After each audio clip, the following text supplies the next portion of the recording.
Hi and welcome. It's escaped no one that we're facing the huge challenge of addressing global warming, climate crisis, and the biosphere's collapse, as well as the transition to phase out fossil fuels to build a sustainable next chapter of humanity.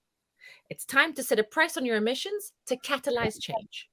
Sustainable has recently released a report to guide you on how to start the work of understanding the impact of a carbon price on your business, what tools are at your disposal, and let's be clear about what happens when you start paying for your emissions. First, it's additional costs, it will be lower margins, and the need for investment in innovation.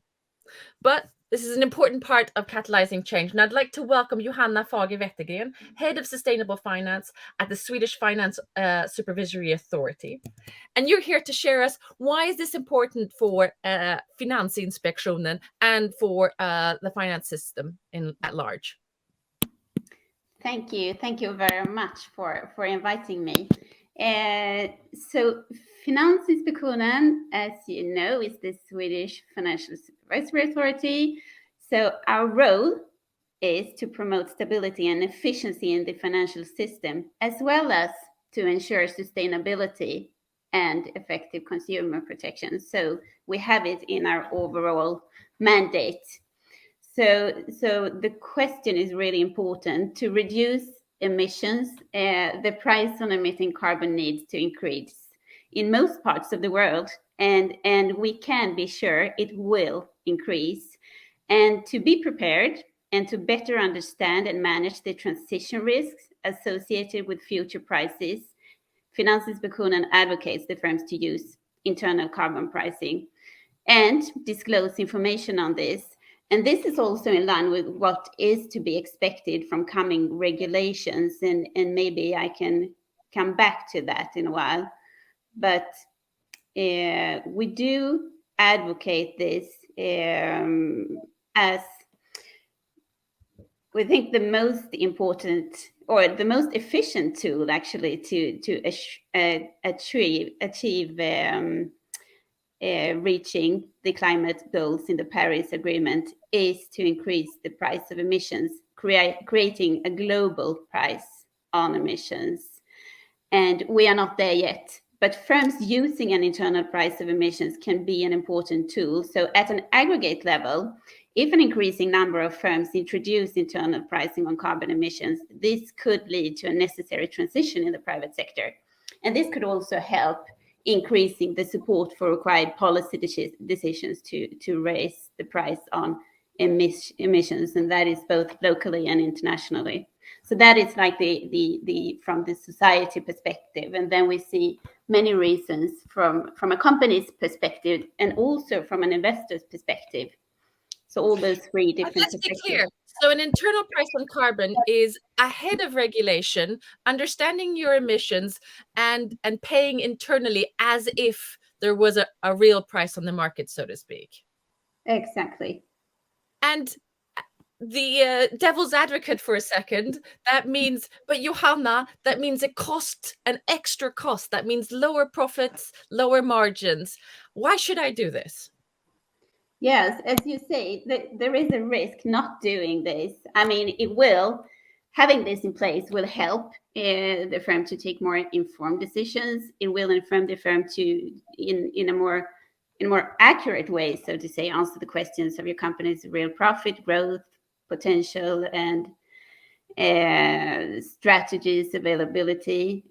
I mean, and then we also have the risk management, as internal pricing can constitute an important tool in the firm's work to integrate climate-related factors into the governance of the operations.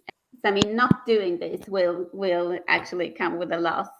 And also meeting investors' needs and demands of reliable and relevant information about the business they are financing is crucial. So I think there too is an argument helping investors understanding how the company is calculating the price of carbon. That is an important piece of information from an investor perspective. What would you say to the statement that we've had in the report that as a board member or as a management group, not understanding this cost puts yourself in a huge disadvantage in terms of taking strategic decisions and understanding where to take the business in terms of future regulation? Yeah, I agree, because that really the consequence would be that you take uninformed decisions, so to say. That is one thing, and then the other thing that is that this is really coming. This will be reality going forward. So I would also say, there are policy measures in pipeline, and going forward, it will probably become unavoidable to use this tool. Do you want me to elaborate a bit on what I see from a policy perspective, what is coming? Yes, please. And a timeline, if it's possible. Yeah, because this is a really short timeline, so we don't have to look too far to have this really in requirements, I would say. So from what I see, carbon pricing is high on the global agenda. For the first time, G20 leaders included carbon pricing as a tool in their summit communique issued on COP26. So, and I'm actually attending a G20 Sustainable Finance Working Group meeting later today, and this is high on today's agenda as well. And the IMF has proposed internal carbon price or international carbon price floor. So the point is that all these lead to, there are many examples, and all these lead to some form of price put on emitting carbon. And also disclosure of internal price on carbon emissions is very likely to be turning into a prerequisite and prescribed by law. And some example, a very concrete measure to expect is for metrics of internal carbon pricing to be included in the global climate standard under the IFRS umbrella. So we have not seen the final proposal of the new standard yet, but that is expected later this year. And according to the prototype published, so that is easy to find, companies should disclose internal carbon price for each metric ton of greenhouse gas emissions used internally by entity. So that will be quite sharp. And in Europe, the reporting requirements will be much sharper from financial year 2023 already, and a requirement to report according to mandatory EU sustainability reporting standards. And this will be very similar to the global IFRS standard, and hopefully building on that one.